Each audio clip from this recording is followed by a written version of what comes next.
827 कोटी रुपये इंडिगोला प्रवाशांना परत करावे लागलेले आहेत। हो, मागच्या काही दिवसांपासून इंडिगोचा सगळा विस्कळीत झालेला कारभार, रद्द झालेली उड्डाणं आणि त्यामुळे प्रवाशांना सहन करायला लागलेला सगळा त्रास, याच्या अनेक बातम्या, अनेक स्टोरीज आपण पाहिल्या सोशल मीडियावरती।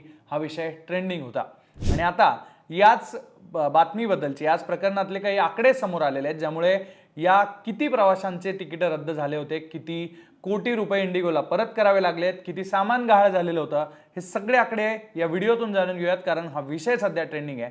नमस्कार, मी सुधीर काकडे, लोकमतमध्ये तुमचं स्वागत आहे। सगळ्यात पहिला आकडा जो आहे 21 नोव्हेंबर ते 7 डिसेंबर, जवळपास या 15 ते 17 दिवसांच्या कालावधीमध्ये इंडिगोच्या जवळपास 9,55,000 प्रवाशांचे तिकीट रद्द झाले होते आणि त्यांना आता इंडिगोनं परतावा केलेला आहे आणि हा आकडा जवळपास 827 कोटींच्या घरात आहे।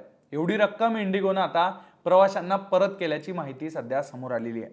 दुसरा यातला आकडा आहे 1 ते 7 डिसेंबर, म्हणजे फक्त एका आठवड्यामध्ये जवळपास 5,87,000 बुकिंग जे आहेत ते रद्द झालेल्या आहेत आणि त्या तिकिटांची किंमत होती 570 कोटीच्या आसपास। हा सगळा आकडा इंडिगोला आपल्या प्रवाशांना परत करावा लागणार आहे, तो परतावा गेलेला सुद्धा आहे। प्रवाशांच्या जवळपास 9,000 बॅगा ज्या आहेत त्या गहाळ झालेल्या होत्या, कारण सगळं मिसमॅनेजमेंट झालेलं होतं।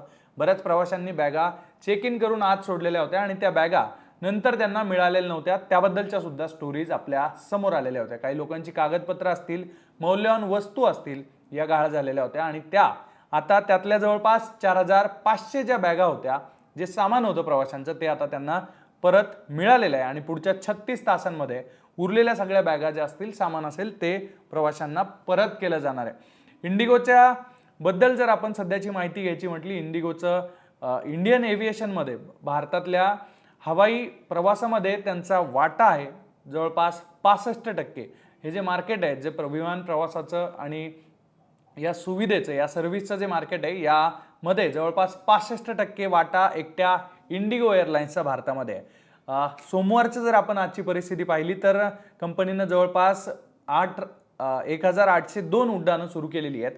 जनरली त्यांची उड्डाणं जी आहेत ती 2300च्या आसपास उड्डाणं असतात, पण सध्या त्यांचा जो विस्कळीत कारभार झालेला आहे सगळा, त्यानंतर ही उड्डाणं भरपूर प्रमाणात रद्द झालेली होती आणि आता परिस्थिती पूर्ववत होते हळूहळू आणि 1,802 उड्डाणं सुरू झालेली आहेत आणि पुढच्या 2 ते 3 दिवसांमध्ये यामध्ये आणखी 100 ते 150 उड्डाणं वाढणार आहेत।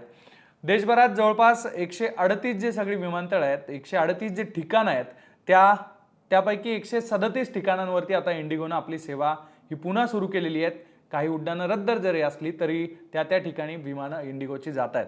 त्यानंतर आता शनिवारी, म्हणजेच मागच्या 2 दिवसांचा जर आढावा घेतला तर 1,500 उड्डाणं सुरू झालेली होती आणि रविवारी 1,650 उड्डाणं झालेली होती आणि या सगळ्या उड्डाणांमुळे ही परिस्थिती आता हळूहळू पूर्ववत होताना दिसते आणि आता यामुळं इंडिगोच्या प्रवाशांना कुठेतरी दिलासा मिळणार का, हे पाहणं महत्त्वाचं असणार आहे। आणि सगळ्यात महत्त्वाचा विषय, ही सगळी अडचण का निर्माण झालेली होती याचं उत्तर अनेकांना माहिती नसेल, तर त्याचं कारण आहे पायलटच्या ड्युटीच्या टाईमसाठी लिमिटेशन आणलेलं होतं, जेणेकरून त्यांना आराम मिळावा आणि पुढचे अपघात किंवा पुढचे धोके टळावे, यासाठी DGCAने एक नियम तयार केला होता आणि त्यामुळं जास्तीत जास्त पायलट्स लागणार होते, कारण मनुष्यबळ कमी होत चाललं होतं आणि हे मनुष्यबळ इंडिगोकडे कमी प्रमाणात होतं, त्यामुळं त्यांना ऐन वेळेला अनेक फ्लाईट रद्द कराव्या लागल्या आणि त्याचा त्रास तो थेट प्रवाशांना सहन करावा लागला।